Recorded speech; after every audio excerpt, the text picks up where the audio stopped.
Hi, welcome to the School Run. I'm Jane. And I'm Liv. And we are going to share with you the best conversations we have on our school run. We will invite guests and debate topics that affect and resonate with every generation. We all remember our own school run, so maybe have a think about yours. What do you remember?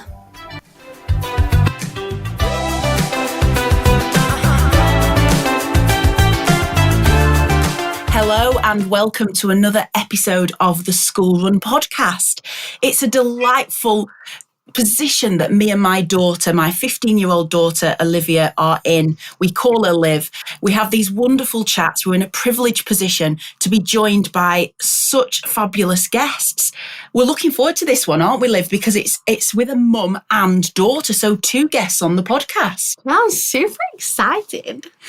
And obviously, we're going to be joined today by Dr. Ruth Talbot, who is a child psychiatrist, and her daughter, an educator and founder of Questa Kids, Laura Curtis. We're really delighted to be joined by Ruth and Laura, and we're looking forward to a fabulous chat. Thank you for joining us, ladies. Hi, it's great to be here. Hi, everyone. And I know that Laura is over in the Netherlands at the moment and Ruth is in the UK, but they do go all the way around the world. So I hope we're going to chat about some of that today. Laura, maybe we'll start with you as daughter to your mum Ruth. Tell me about your background and how you found yourself becoming a founder of Questa Kids and your love of education. Yeah, I have a bit of a sort of a winding career path. So I started off planning on being an academic. I started off doing a PhD in war studies. So I was studying insurgencies and social movements. And then that wasn't working for me. So I decided to do something else. But the whole time that I've been doing my bachelor's, my master's and my PhD, I would teach children on the side. I was a tutor.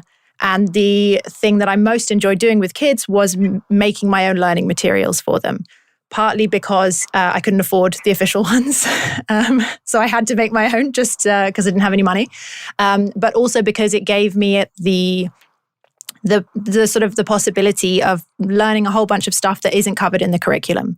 So I would teach kids all sorts of things. We would do really practical stuff like taking some money, going to the shops, working out how much change you would get back if you bought a certain thing. But we also did, at one point I was teaching a little Russian 8-year-old, and he asked me why America and Russia don't like each other. So I was like, okay, we're going to do the history of Russia and the US. And that's what we did. And he found it fascinating. So then I decided that kind of learning and educating was where I wanted to be, but I didn't want to be a teacher. So I did a diploma in digital education at the University of Edinburgh.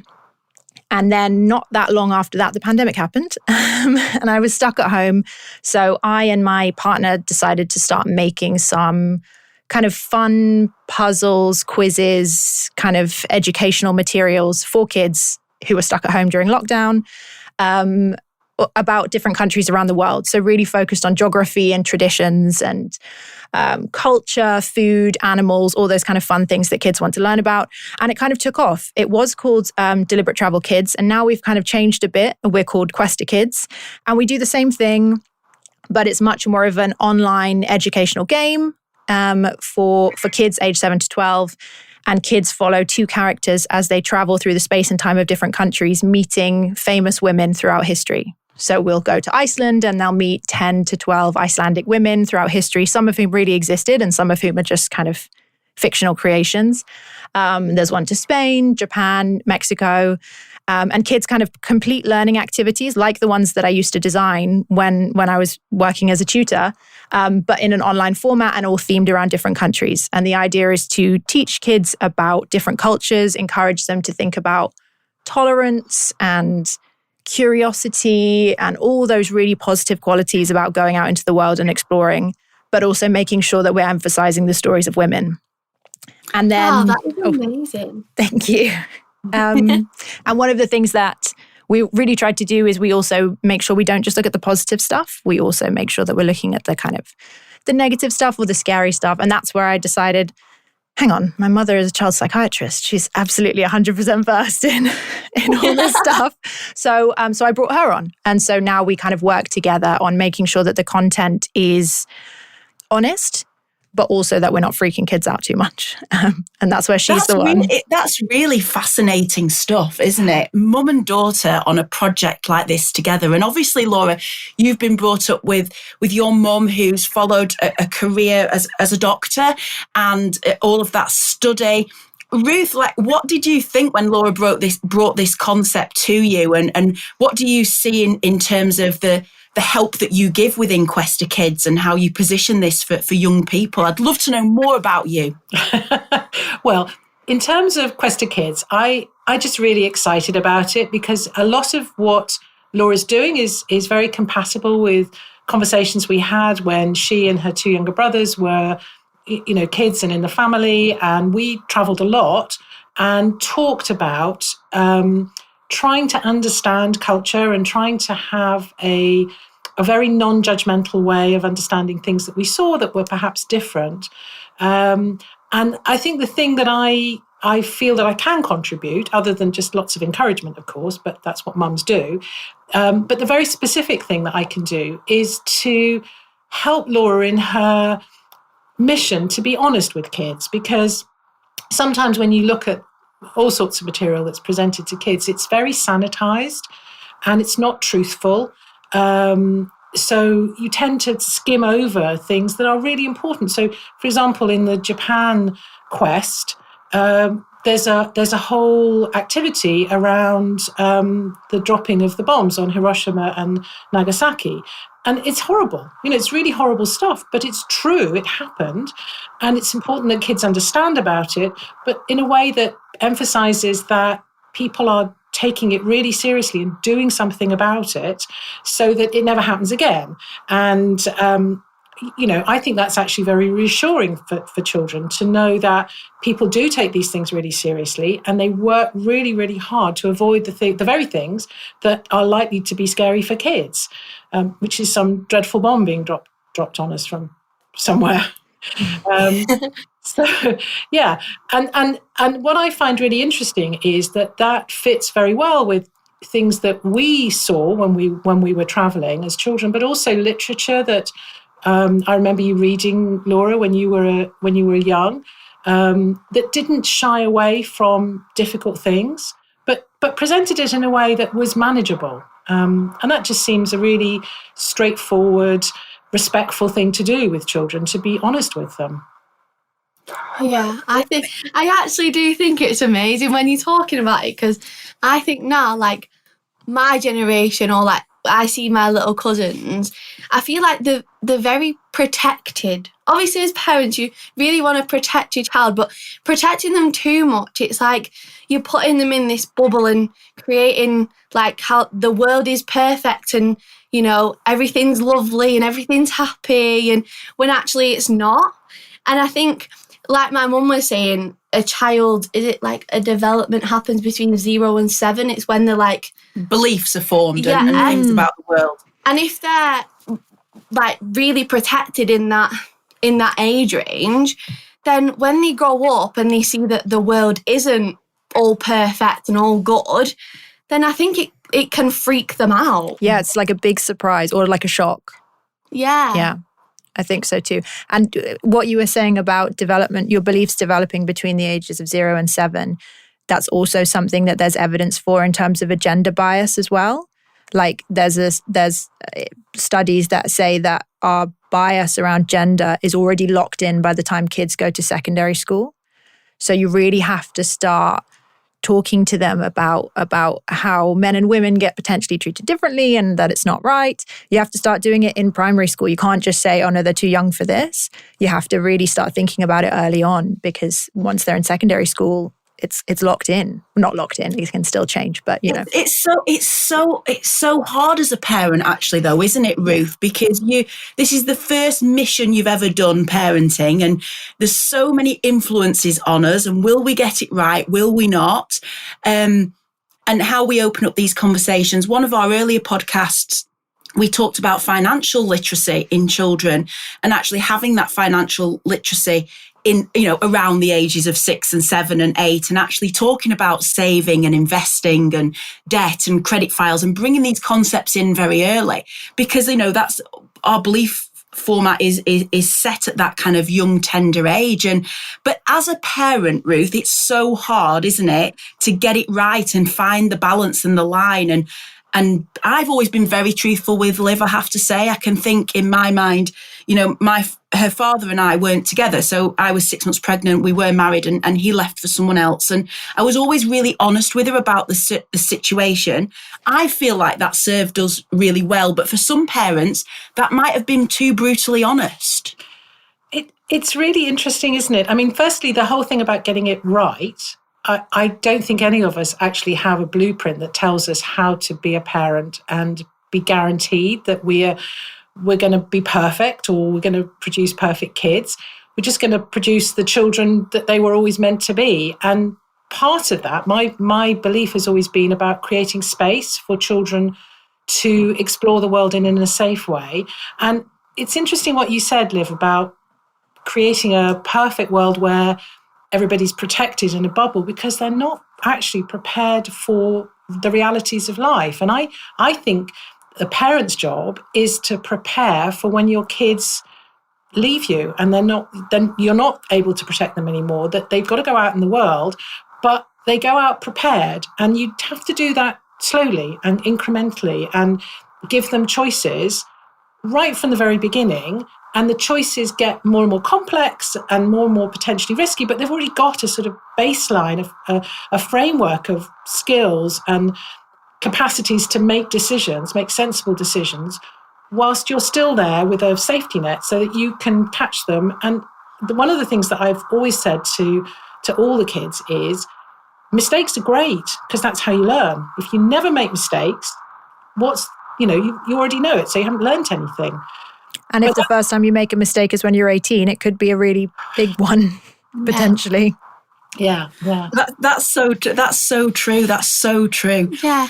And I mean, I see it I've got a little 3-year-old cousin, and Mum's probably listening right now, but, and I noticed that at her age, she asks a lot of questions. Like, she's always like, why? Like, she wants to know. And I find in young children, if they're asking you all these questions and you're giving them like a protected, nice answer, then, that's what they're going to believe. And it might not necessarily be true. Mm. Yeah. And I think the other thing, Liv, is that we tend to, I think, lots of schools actually inhibit children from asking questions because they want them to sit back and listen. And I have to say that my second child, he was limited to 100 questions a day because he couldn't stop asking questions. And quite often he got through his 100 questions before he'd had his breakfast, which was quite challenging. But you know what? Wow. I couldn't cope with any more questions. And sometimes it ended up answering questions like, where do Pele's mum and dad live, by just making up an address somewhere in South America, because I just didn't know. And I don't know was never enough. It was always, why don't you know? Let's find out. How do you find out where Pele's mum and dad live? I have no idea. Well, that's also one of the things that we really try and do with Quest to Kids is we have a strong emphasis on kids doing research, starting to do research tasks. So we always say, like, all the information is not within the game. You have to go off and do some research by yourself, because it's about teaching kids that they don't just have to, the only way to get information is not just from asking their parents. They can also start to learn stuff themselves and start to explore for themselves slowly and become more resilient, independent learners, which is part of that growing up process. Because if you get to 18 and you're not sure how to find out information, or you're used to just asking mum, then that's not going to be terribly helpful for you. Yeah, and also like being aware that if you search something up on the internet, that it's not everything is fact, and not everything is actually true.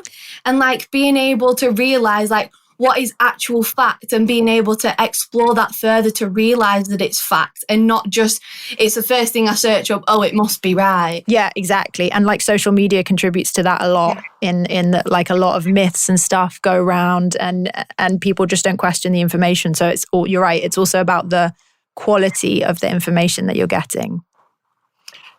It's a fascinating product. Go on, Ruth, you were going to say then. Well, I was just going to say that I think the other thing is that you can look for sources like stuff that you can find on the internet, but you can also look around you. So one of the things that I remember doing when the kids were small was saying, "What time is it?"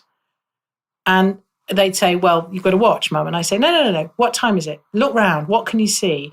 And there's always especially if you're in a city, there's always a clock, or you can watch somebody as they walk past you and you can see their watch. There are ways of finding things out that are about being observant and resourceful and resilient, recognizing that sometimes you may have to work it out for yourselves, but it's okay, because not only are there sources of information, but also most people are kind and want to help you and will help you.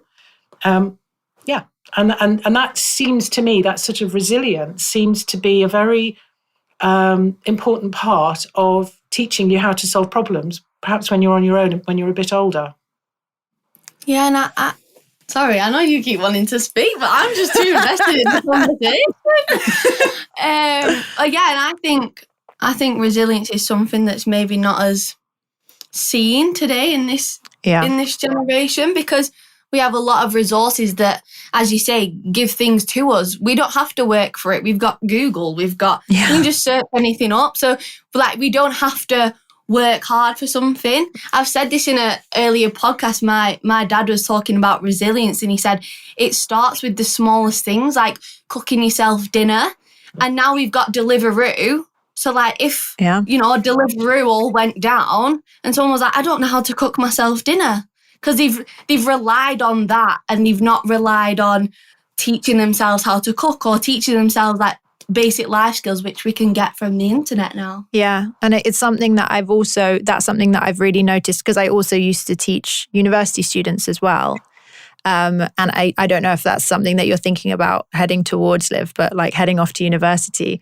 But one of the things that I noticed in students is a lot of them are not used to finding out all that information for themselves. They're used to a teacher giving it to them. And when you go to university, your professors aren't interested in doing that for you. They expect you to kind of go into university fully formed and being able to do that stuff yourself. And a lot of the time, school doesn't give you the skills it doesn't give you the attitude, and it doesn't give you the skills to be able to say, okay, I'm in charge now of my learning journey. I've got to forward propel this. So for a lot of people, university is a big shock, not just because they have to cook for themselves and do their laundry and get to class on time, but also because the learning is just a different type of learning than they're used to.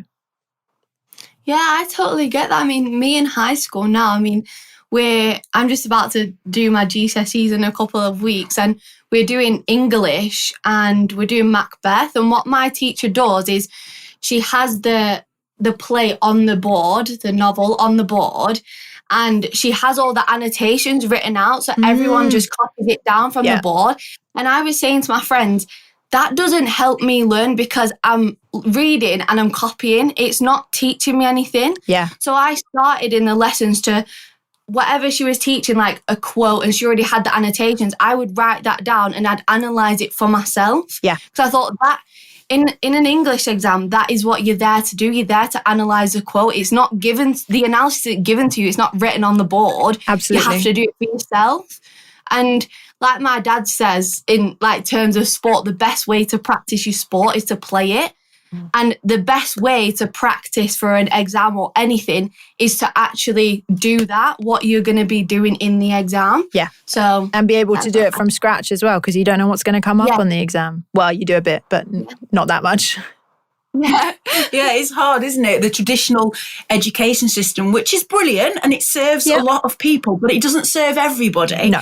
I wondered, Laura and Ruth, did you go through the traditional English education system? I know you've travelled the world, so Mum Ruth and your family must have gone on lots of adventures. How were you educated, and what added to that educational journey for you as a family? Well, so my primary school it wasn't Montessori, but it was like Montessori inspired. So it was very much kind of, they want you to learn through experiences rather than just sitting there. So there was lots of, they bring in costumes and we'd act lots of stuff out. We did lots of like mini school trips and things like that. Like when we were learning Shakespeare, we had to memorize a monologue and then perform it. And it was up to us how we decided we were going to perform it. And I can still remember a speech from Henry V. I can still do it. And then my secondary school was it was a Quaker school. And I often say I was educated in spite of my school, not because of it, because they basically just kind of left me to my own devices and I had a great time. But they weren't super active and kind of guiding me. So I got a lot of that resilience just from myself because there wasn't that much attention being paid. Even though it was a great school and I loved all my teachers, it was kind of up to me to kind of work out what I wanted to do and how I wanted to do it. Hi everyone, we hope you're enjoying this episode so far. We're just cutting in to say, if you're enjoying our podcast, please click the follow button on whichever platform you're listening on. And please leave us a review. We'd be so grateful for your support and feedback.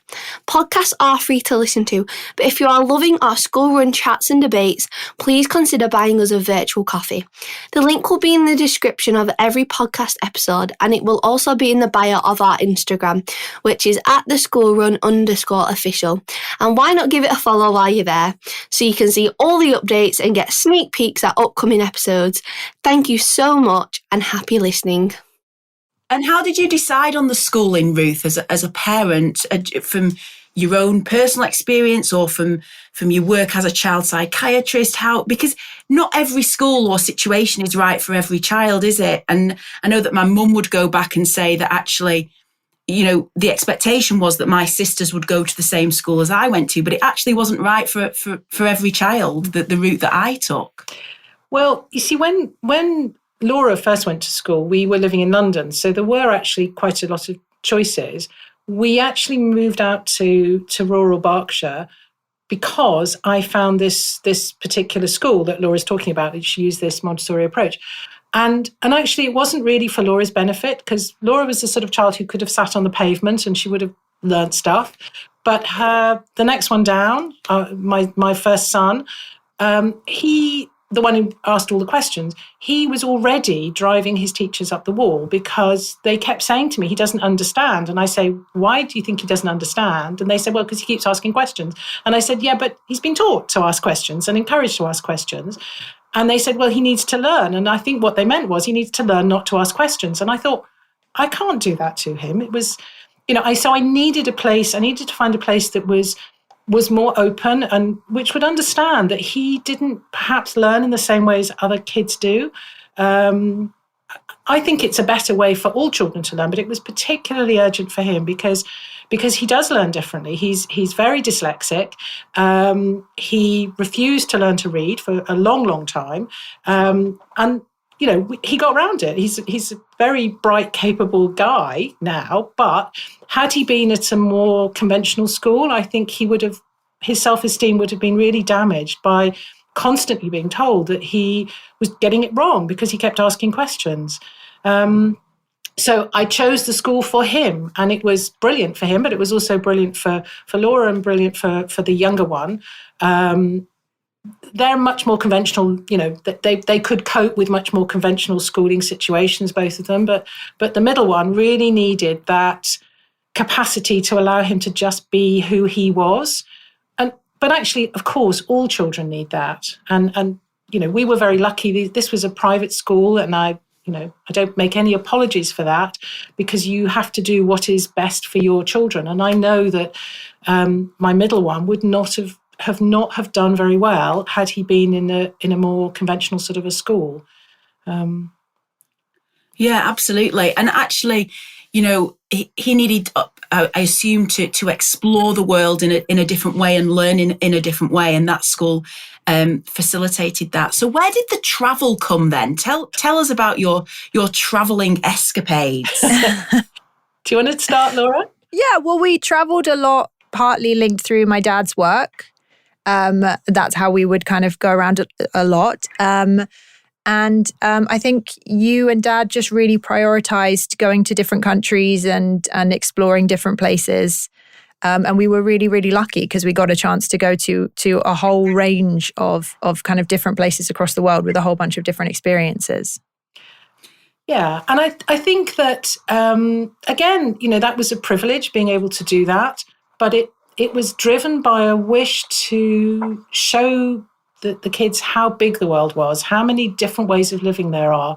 And we spent a lot of time talking about how people lived in different ways because they were solving the same problems that everybody has. What are you going to eat? Where are you going to, how are you going to shelter yourself? What clothes are you going to wear? But they solved them in slightly different ways. And that was fascinating. And we're all slightly sun phobic. So if we went somewhere that was hot, we couldn't sit outside very much. So we would go and explore buildings and museums and churches and things that we saw in the streets. And we're not very good at sunbathing as a family. Temperamentally and also just skin-wise. No, that's great. So what are some of the cultures that maybe Olivia's never experienced, or the people listening? What some of your highlights and some of the countries that you loved the most, Laura? One of the things that we really enjoyed, which I think may be a bit of a surprise, but we took quite a bit of time off and spent quite a long time in Australia. And one of the things that we spent a lot of time doing in Australia was being with kind of local guides and particularly learning about the indigenous communities of Australia. Because, people think Australia and they think beaches and, great white sharks. But there is this hugely diverse history of indigenous people in Australia. And the fascinating thing is it's one of the oldest kind of continuous civilizations in the world. It's sort of 8,000 years old. And it's just an extremely different way of thinking about things and educating your kids. And it seems like often when we were talking to Aboriginal elders, it would seem like people were talking really slowly and you would sort of like try and speed them up a bit. and they would almost kind of resist in a way because actually this was their time and they were going to do it at their speed according to their logic. And actually we just had to sit down and shut up and wait until the information came to us. And that was a really good learning experience, even though at the time we didn't necessarily realize what was going on. We just felt frustrated that these people were speaking incredibly slowly. And then the understanding came a little bit later. And lots of the teaching in Aboriginal cultures comes from stories, not from telling things explicitly, but kind of giving the story and the background and you draw your own meaning from it. So it's a really different way of learning to what we're used to when you just sit down, teacher whacks Macbeth on the board and tells you how to analyze it. This is it. And the other thing that they taught us and we've only really, really briefly touched the surface of these Aboriginal communities, but lots of stories about dream time and creation time have multiple layers. And only the top layer ever gets told to tourists like us. But if you're from those cultures, there's different layers. So you'll learn deeper and deeper meanings with additional kind of lessons for how to cope with the environment, how to live with other people, how to interact with strangers, all this learning, all within a story, which is something that we're just not really used to in the West. Like we have stories and we learn from them, but that's not how we don't sit in school and listen to stories from people. So that was really interesting.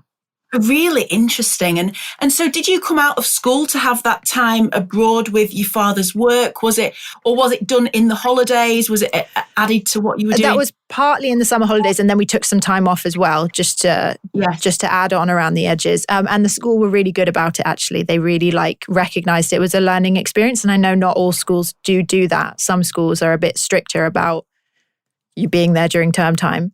But the school were really good. They saw it as an experience. And it certainly was an experience, wasn't it? Look at the learnings you took away from that. Absolutely. And how that added to the breadth of your education, actually. Mm-hmm. Really, really fascinating. Yeah. Well, I mean, I once went to South Africa and I was very lucky to go on a safari. And obviously it was a tourist-shaped safari. It wasn't very rustic, but it did give me a completely different outlook on the world and thought, gosh, how humans have ruined the planet. Yeah. You know, Yeah. and a couple of people on our trip got really poorly and really sick. And actually the people looking after us within the hotel, the hospitality people, they went right back to their roots, their Afrikaan roots, and said, no, you need to eat this type of broth with these type of herbs and things in it to heal your gut. And it was fascinating and eye-opening at the same time. And I thought, wow, there's so much of the world to see and learn. And that was just a tiny part of it that I saw. Absolutely. And I think even the small, like for kids, even the smaller, more practical things that you come across when you're traveling, like if you're in South Africa, you probably have to take malaria pills. Just even the concept for kids that if you live in South Africa, that's a disease that you have to think about, that you don't have to think about if you live in the UK. It just really opens kids' minds up to things that they had no idea about before and might not encounter unless they're put in that kind of travel situation. Yeah, I mean, I've always wanted to travel the world. I say it to my mum all the time. Like, I've always just wanted to experience all the different cultures and all the different foods and everything, because food especially is something I'm really passionate about, and just even just the way different cultures like cook the food, and if they do it in the outdoors, or I just think it's fascinating, and how different, as you said, how different cultures work through the same problems in different ways to how we in the West have been taught. And there's so many different, I just think I really want to travel the world. You will. I think the food thing is a really interesting one as well. We actually did an activity in the Japan country quest of like all the different ways you can be rude with chopsticks. That kids don't even think about. So like pointing your chopsticks at somebody is really rude, but also like sticking them upright in like a bowl of noodles and leaving it there is really rude as well, because it looks like funeral incense. So it's like bad luck if you make it look like that. All these things that like we would never ever consider. It's fascinating. It's really fascinating. I don't know if you saw, but somebody was arrested in Japan because they put their chopsticks into a communal ginger bowl. Chopsticks. Oh, well, yeah, you're not supposed to do that. I know, but it was so serious. It was considered such not just a rude thing to do, but an illegal thing to do, that this man was arrested because chopsticks that he'd been eating with, he put into this communal bowl of ginger to take some ginger out. And you just think, wow. It's very rude. Wow,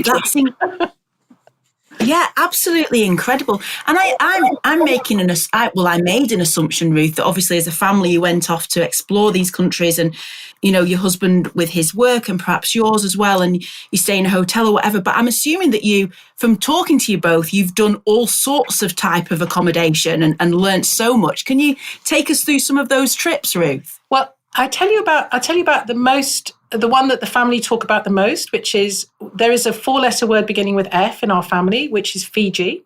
Because on our way back from this brilliant trip to Australia, I decided that we would go and stay with a family in a village on Fiji.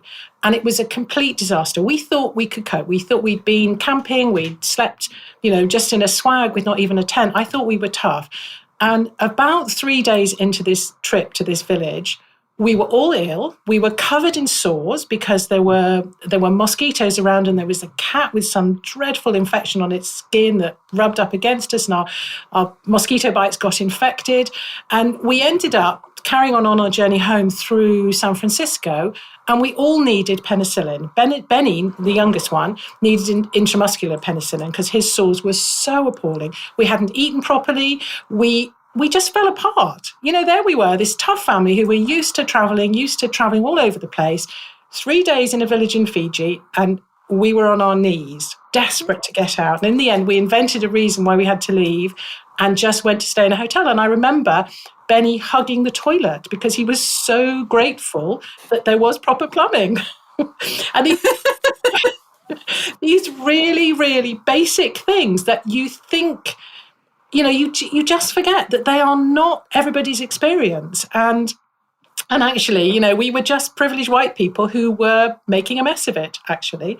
And it humbled us. And it also amused all our friends and family, who I think were understandably a bit jealous that we'd been able to go off for 3 months, because we were very, very lucky. And it just brought us back down to the level of foolish people who didn't know how to cope, which is what we were.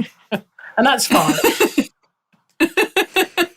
So Fiji has a long-lasting memory for you, Laura, then, I take it. Yes, yeah, definitely. We will not be repeating that experience. And it's also it's a reality check, isn't it? Absolutely, absolutely. Plumbing, sitting on a toilet. We all go to pieces in this country if there's an electricity cut or the water doesn't flow for a few hours. And yet, actually, whole communities are working with these situations on a daily basis. Yeah, and that's something that I also feel, even though I work, the Quest to Kids is aimed at children aged 7 to 11, so not teenagers yet. But one of the things that I feel really passionately about is making sure that if teenagers are going to sort of take gap years or take time to go traveling, that they're kind of somewhat prepared for that kind of thing as well. Life is not magical and wonderful when you go traveling, and you have to think about things in a different way. The rules aren't the same. The medical situation isn't the same. And it's not the same as being in London or being with your family. There are things that can come up that are scary and difficult, and it's your responsibility to be aware of those things before you go off somewhere. Yeah, I mean, I know this is a bit off a little bit, but I watched the film on, was it the Thailand football team that got stuck in the cave? Oh yeah, the Thai rescue cave thing. Yeah, so I watched that film. Oh my gosh, it made me cry. It was unbelievable. But I was watching that and thinking how in Thailand, and they have the monsoon season every year, and how they all have to work together. And I was looking at how in the film they all had to build like the dams to stop the water getting into the cave and everything. I was like, if that happened in our country, we'd just all be like, oh my gosh, what are we going to do? And I think that happens in Thailand like every single year.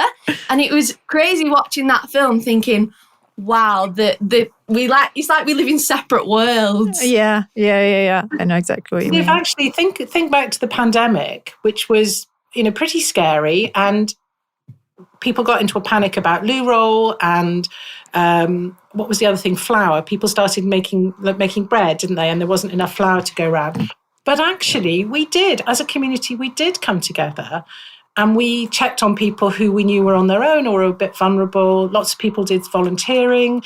We do have that capacity still. It's just that most of the time, our way of living allows us to think that we can live independently. But in reality, we're part of a community. And when our backs are up against the wall, we all do pull together. Yeah, you're absolutely right. We do. And that was a time when everybody was affected by the same thing. And actually so much change and so much positivity came out of that, as well as it being quite a negative time as well. You're absolutely right. Yeah. And I remember at the time, parents worrying how to explain it to the children and what was happening and all of that. And it was, it was a scary time for all of us, but I think a lot of positive came out of it. And like you say, we absolutely did pull together. I'm really interested, Ruth, how you became a child psychiatrist. Was that always a childhood dream to be a doctor of that nature, or was it? So how did it happen? As a child, I used to watch Dr. Kildare. I don't know if you're probably far too young to have ever seen it, but it was like a TV drama, a bit like Casualty. And the main doctor was this wonderful character, Richard Chamberlain, who was, tall, blonde, hugely handsome. And all my friends fantasized about Dr. Kildare, and I fantasized about being Dr. Kildare. Because I'm awkward. And then when I remember going to school, and I went to an all-girls grammar school, and we had careers advice, and I said, I'm going to be a doctor. And they said, no, you should be a nurse. Now, actually, nursing is a brilliant profession now, but it wasn't in those days. And I just thought, watch, I'm just going to do this thing. So I think I became a doctor out of stubbornness. and because of some, Hollywood style fantasy, which was not at all based in reality. And I have never managed to see an operation completed because every time I was in an operating theatre, I used to faint. And I decided that I was much better dealing with psychological things. And I was quite interested in children. So that's what took me there. But, I didn't plan to be a child psychiatrist. It just sort of happened. It was just the place that felt like the place I should be. Yeah, and it's obviously a career that's really served you well and that you've enjoyed and been passionate about it as well. I was very passionate about it. I actually haven't worked clinically for many years because my middle one, the one I was talking to you about, who had all these learning difficulties, I realised that he needed a lot more support than most other children, and that he said to me one day, "Where are you going?" And I said, "I'm going to work, darling, and I'm looking after unhappy children." And he said, "But I'm an unhappy children." And I just suddenly thought, do you know what? My job is about trying to help people meet the needs of children. And I'm not meeting my own child's needs. I need to be more available. And so from then on, I did consultation work and work for various charities, but I haven't done clinical work for quite a long time now. And that's fine. They're just choices you make in life. It's not what I imagined would happen.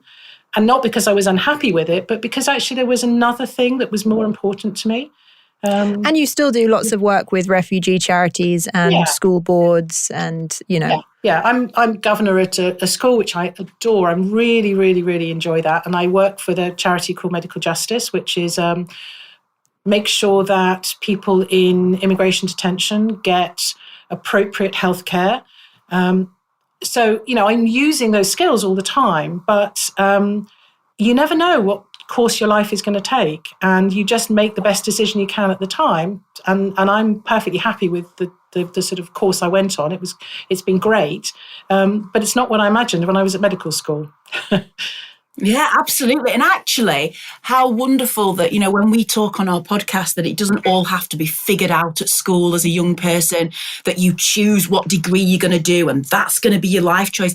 Actually, life evolves, your path evolves, and you end up where you're supposed to be. And it's okay. Don't put too much pressure on yourself as a young person. Would you agree, Laura? Yeah, I think so. And I think, I don't know if you would agree, Liv, but I feel like when you're at school, the career options that are presented to you aren't really very broad anyway. There's the main 100%. Ones that you know, like doctor, lawyer, there's maybe a bit more diverse now. But actually, when I look now at the jobs my friends do and like their job titles, I don't think I knew any of those existed when I was at school, let alone that's what all my friends would be doing, Yeah, and it's even like when they just say doctor, like doctor of what? Yeah. Like brain surgeon, heart surgeon, like it's a doctor and it's like a massive branch of all these things and it's just doctor. Yeah. Which it gives it's like very blunt and it's like, and I feel like children make opinions of what a doctor is. And therefore make the decision, well, it's a doctor, I don't want to be a doctor, when actually they don't know the branches that come off a doctor of like all the opportunities that are there. Yeah, exactly. And all the other professions around being a doctor that like, say you don't get into medical school, you can do biomedical science, you can go into nursing, you can go into midwifery, there's all these things. And those are just the main ones. Like, I'm sure there's a whole bunch of job titles that I've never heard of, where you get to work with patients, you get to help people, you get to help assist them in their medical journeys. And I don't know how we change that, how we make it broader so that there's more options available to kids. But at the moment, it seems to me quite narrow. Yeah, and I think that's the point of the podcast, really, isn't it? To just highlight that there's such a vast range of careers. Every time we sit down with a guest, Liv often has to start with, well, what is that? What is your job title?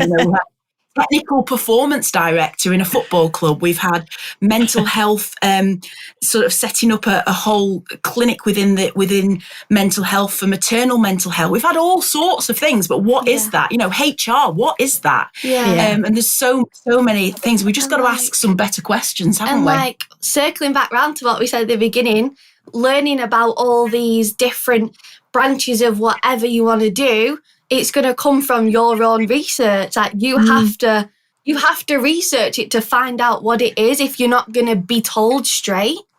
Yeah, definitely. And I would also really recommend, just like from a career perspective, but like if you can work shadow people or like people that you know who have a job that and you don't understand what it is, if you can just go and have like, even beyond the scope of this podcast, just go and have a 20-minute chat with them and work out what it means to work in logistics, like, and see if it's something that you might be interested in. You're absolutely so right. I mean, we always ask several questions on the podcast, and one of them I'd like to ask is, do you both have a mentor or a teacher that really stands out for you that have helped you on your journey? Ruth, who would yours be? So I'm constantly quoting this. When I was a junior doctor in pediatrics, there was the consultant I worked with who was formidable. I mean, she was an extraordinary woman. And she once said to me, experience is the thing that allows you to make the same mistakes with increasing confidence. And I've never forgotten it because, sometimes as you get older, you think you know stuff. And then somebody will ask you a question. And if you're honest with yourself, you sit back and you think, actually, I don't know. I don't know what the answer to that is. I don't have it all sorted out. And that's okay, because you don't want to be one of these people who keeps making the same mistakes with increasing confidence. And I think about her a lot, actually. She was a formidable woman, but she was very wise. No, that's interesting, isn't it? We learn so much through these questions. Laura, who would your mentor or teacher through life so far have been? I mean, I think I had a teacher in primary school called Mr. Cooper, who he was supposedly a music teacher, but he would just teach us anything he wanted to talk about, he would talk to us about. So he taught us how to conduct music, how to conduct an orchestra, and he would talk to us about like Dali paintings and symbolism in art. But he also taught us all the words to American Pie, bye, bye, Miss American Pie. I know all the lyrics to that because he sang to us, and also all the lyrics to all the musicals in Greece because he loved Olivia Newton-John. No, he hated Olivia Newton-John and he loved John Travolta. That was it. And he would just talk about whatever he wanted to talk about. And half the time we'd sit there going, I have no idea what's going on. But eventually it would like sort of percolate and it would sparked all these connections with different things and all the kind of how culture and geography and food and traditions and people all linked together in all these different ways. He was doing that. He was telling us that through his own sort of, bizarre linkages between different things that he wanted to talk about on that day.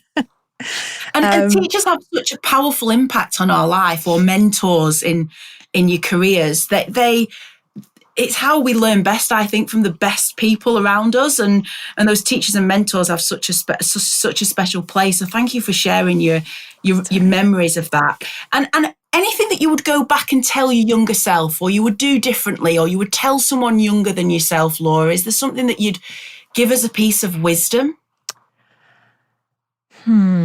I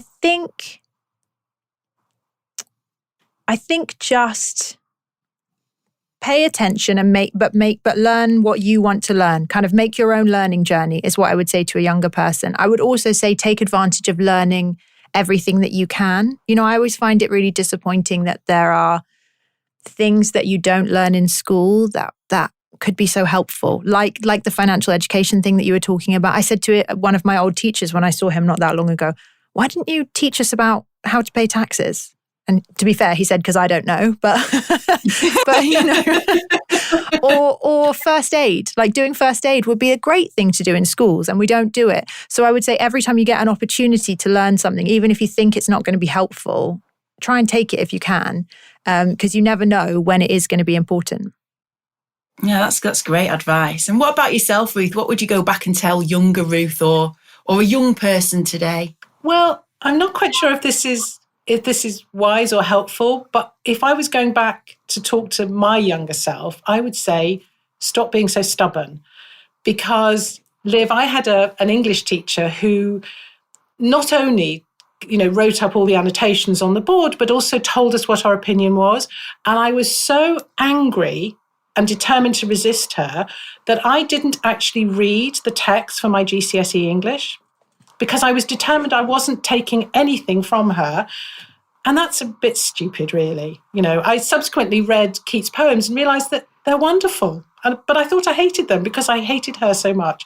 And that was just my own stubbornness. And sometimes, although stubbornness is great because it motivates you and drives you to do things, sometimes you cut off your nose to spite your face. And I think that's what I'd say to myself. Don't be so stubborn.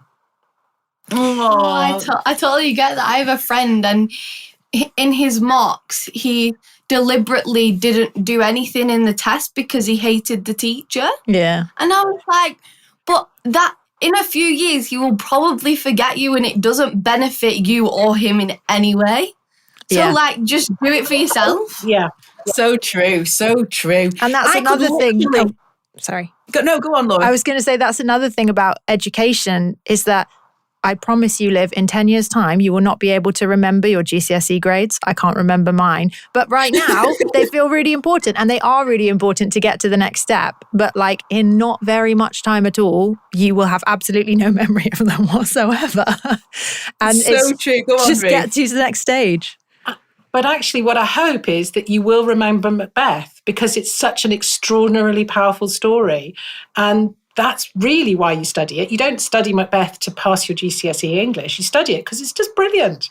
So, don't forget the Macbeth bit, but just don't worry. Yeah, so true, so true. I could literally sit here for hours talking to both of you as mum and daughter duo, a dynamic duo like Liv and myself who are navigating life together.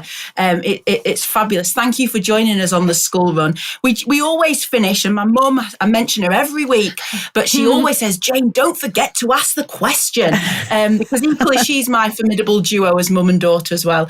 What's your school run memory? What would you like to share with the listeners about your school run memory? Laura, over to you. I think mine's not a specific memory, it's a repeated memory, which is that I'm an introvert, so I need my own space. I need my own sort of processing space. And whenever mum would pick me up from school, from when I was probably before I was a teenager, if I would get in the car and she would say, "What did you do today?" I'd say, "Mum, it's none of your business. Leave me alone. I've had a really hard day." And over time, she learned to just not talk to me when I first got in the car. And within about 5 minutes, I'd say, "Oh, we did this in science today." And I would share myself. But if she asked me, I was absolutely not going to give her anything. And that had to happen quite a few times before she worked out what was going on. Oh, absolutely. We can all relate to that in some degree. What about yourself, Ruth? Well, I do remember taking Laura home from school and the impossibility of not asking her how her day had been. But actually, the school run memory that is even stronger than that is on one occasion when I was driving all three children to school, which was very close, and my middle child, saying to me, "Are we in the third minute?" And I almost crashed the car because I thought he was talking about some sort of bizarre interdimensional phenomenon that, somehow, I don't know, something really, really weird. And it was days later that I realised that the previous day he'd said to me, "How long does it get to school?" And I'd said 3 minutes. And what he meant was, "Are we now over 2/3 of the way there?" It's a question I could have answered very easily. But as so often happened with my son, he would ask me things that would just knock me sideways. And I would sit there thinking, what is going on? I do not understand this. And but I think we got to school safely. Are we in the third minute? That's absolutely brilliant. Absolutely brilliant. And lovely memories to end our podcast on. Thank you for joining us, ladies. If we want parents listening or children are interested in, well, it's 7 to 12-year-olds, isn't it, in terms of Questa Kids? Yes. How can people find you and get involved and maybe have a look at Questa Kids for their own children? Yeah, definitely. So the best place to find us is at our website, which is www.questakids.com. And Questa is just Quest with an A on the end. So Questa Kids, all one word. And then we're on most forms of social media, including with TikTok, which I'm newly exploring. Amazing. It's quite a stressful experience for me. And also, if there are any listeners who want to try it out, we would love to give them a discount to get onto the platform. So if they just put in the code SchoolRun, then they can get a 25% discount on trying out Questa Kids. There's also a free trial month if they prefer to do that as well.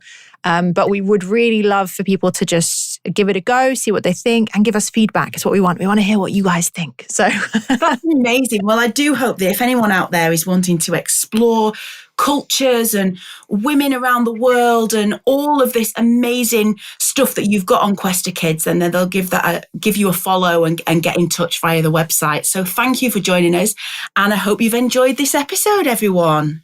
Thank you so much for listening to another episode of the School Run podcast. If this is your first time listening, please go back and maybe listen to a few other episodes that we've previously recorded. There's lots of interesting topics, people's different roles and careers. We're sharing all of these stories to inspire and empower young people. That's our reason why. You don't have to have it all figured out at school. My co-host Liv is my 15-year-old daughter, and I just keep telling her that school is just a small chapter of life, and there's so much out there if you just say yes to those opportunities. You don't have to have it figured out at school. We're privileged to be having these conversations, and we're really thankful to our guests for coming on. Please would you hit the follow button on the podcast channel that you're listening to us on. This will really help us to grow and improve the podcast long term. It'd be lovely if you could write us a review on the podcast that you listen to us on and maybe give us a star rating. Lots of people have already bought us a virtual coffee so that we can have some chats and plan the content going forward. The link is www.buymeacoffee.com/the school run. www.buymeacoffee.com/the school run. And as Liv has already told you in the middle of this episode, we do have an Instagram, the school run _official, and we also have a LinkedIn showcase page. Would you just share this podcast if you've enjoyed it with one other person today? That would really help us. Thank you so much. Don't forget to click that follow button, and we'll see you again next Monday at 6 a.m.